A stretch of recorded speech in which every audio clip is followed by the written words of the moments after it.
People think affairs leave clues. Perfume, lipstick, late nights. Mine started with silence. At 6:12 a.m., I heard my wife whisper to someone who wasn't me, and that sound cracked open a truth I wasn't ready to face. What happened next? It ruined my marriage, my trust, and the life I thought was safe. A true infidelity story, told by Ethan Carter. My name is Ethan Carter. I'm 36 years old, 6'2", senior staff engineer at one of the big Seattle tech campuses everybody pretends not to know the name of. This is the whole story, from the very first lie to the night I finally burned the evidence. If you're here for a quick TikTok summary, leave now. This one takes 4 hours to tell, because that's how long it took to destroy 14 years of my life. Chapter 1. The Life We Sold on Instagram. 2018 to 2021. We looked perfect. Lauren and I posted the annual Christmas card with the golden retriever in matching pajamas. We had the 4,200 square foot house in Issaquah Highlands, the Tesla Model Y, the Zero fridge we filled with LaCroix and oat milk. Harper James Carter arrived February 2020, right before the world shut down. We joked that lockdown saved our marriage.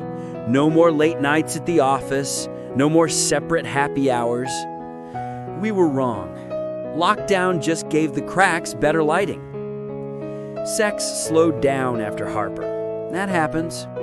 We told each other it was normal. We scheduled date nights we canceled because one of us had a 7 p.m. production fire. We replaced intimacy with Apple Watch rings and matching Aura sleep scores. We still said I love you every night, but it started sounding like good luck tomorrow. I missed the first real warning sign because I was busy being proud of my wife's promotion to principal PM. She deserved it. I threw her a surprise party. Jordan Harrell, my old college roommate, flew up from Portland for it. I hugged him at the airport and told him, "Man, you're gonna love reporting to Lauren. She's the best boss you'll ever have." He smiled the same crooked smile I remembered from 2008 and said, "I already know she's the best." Chapter 2. The door starts clicking. March 2022. The first time I noticed was Tuesday, March 8th, 2022. I woke up at 6:12 a.m. to pee. The hallway was dark, except for the strip of light under Lauren's office door.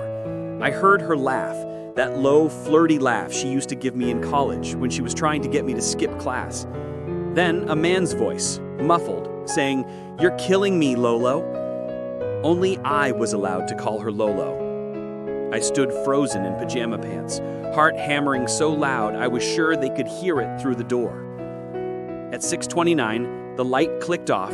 She came out humming, kissed my cheek, and said, "Early sync with the Portland on. They're 3 hours ahead, remember?" I smiled, said nothing. That was the first lie I swallowed. Within 2 weeks, it was every weekday. 5:47 a.m., soft click of the office door. 5:59 a.m., her ring light turning on. I could see the glow change under the door. 6 through 6:45 a.m., silence, or occasional muffled laughter. Never on her public calendar, always on the work Outlook I didn't have access to. I started a private note on my phone titled, "Don't be crazy." March 8th, laugh, Lolo. March 10th, 5:46 a.m. door. March 15th, came to bed smelling like new hotel soap. March 22nd, new password on personal phone, used to be Harper 2020. I told myself it was nothing. I told myself a lot of things. Chapter 3. The Slack That Broke Me. April 14, 2022. I was up at 3:47 a.m. fixing a production outage. Lauren's work MacBook was charging on the kitchen island, lid half open. Slack notification popped. "J. Portland, still thinking about your mouth from Austin. Lauren, you're gonna get me fired. Jordan, Worth it. Lauren, tomorrow? 6? I stared until the screen went black. Then I did something I can never undo. I cloned her entire Slack workspace that night using a tool I'd written for a hackathon in 2019. I wish to God I hadn't.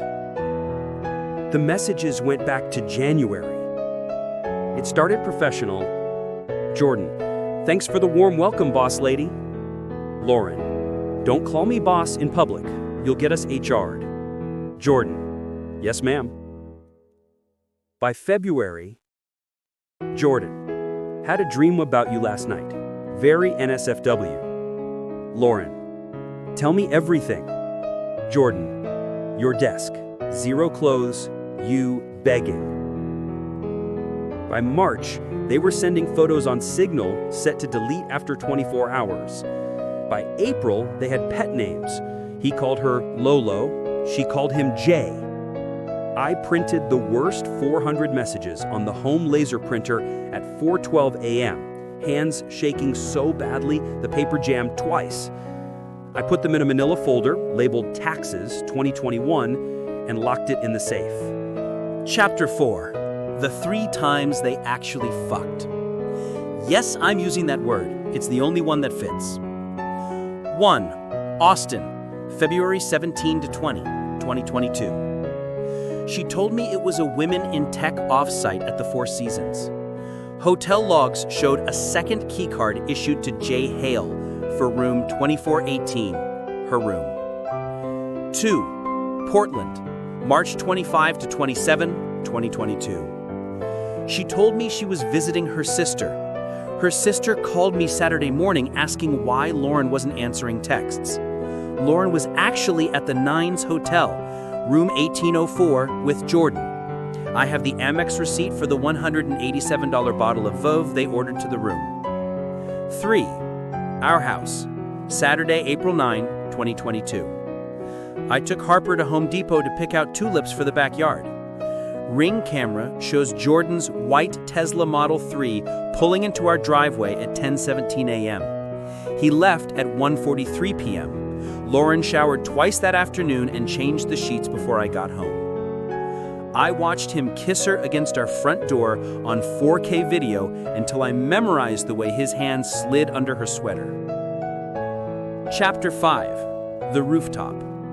July 14, 2023. Company Summer Party. First in-person event since 2019. Thompson Hotel Rooftop, downtown Seattle. Open bar, string lights, Space Needle glowing behind us. I spent $900 on a Tom Ford tux. Lauren wore the emerald silk dress I bought her for the 10-year vow renewal we never scheduled. I watched them from across the roof. Jordan's hand on the exact spot on her lower back he used to put on girls at college parties. Her head thrown back laughing at something he whispered. I walked over, calm as a dead man. Hey babe, aren't you going to introduce me to your favorite direct report? 50 heads turned. Lauren went white. Jordan tried to laugh. Bro, chill. I pulled out my phone, hit play on the 45-second clip I'd edited that afternoon, and patched it into the DJ's system. Jordan's voice boomed over the rooftop. Tell Ethan you're at yoga, then come to the parking garage so I can fuck you against my car. Followed by Lauren moaning, harder, Jay. The music cut dead.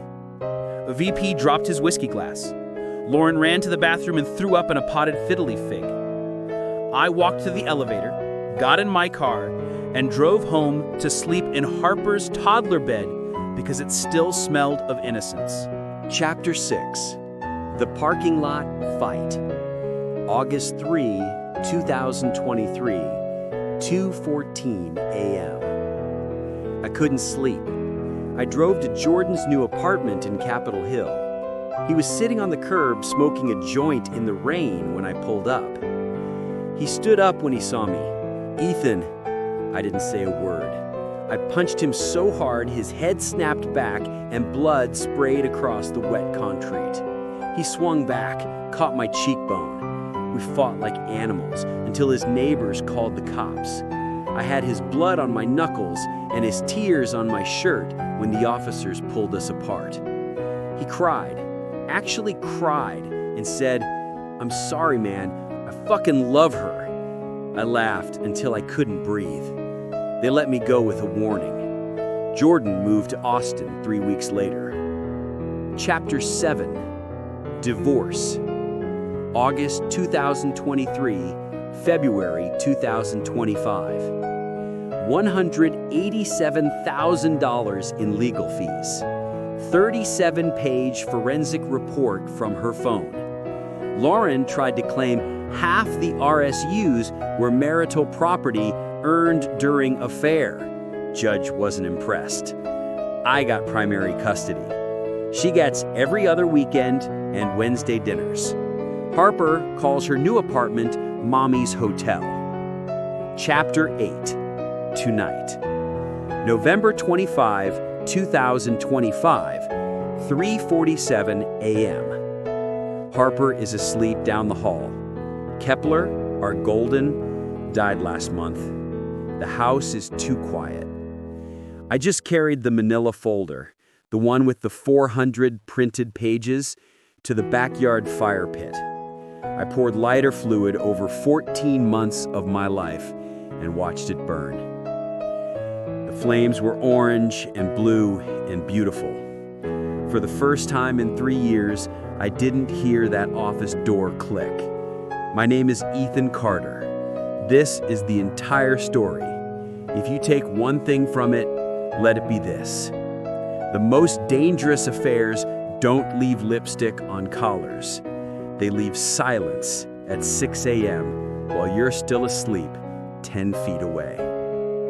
Thank you for listening. I'm done carrying it.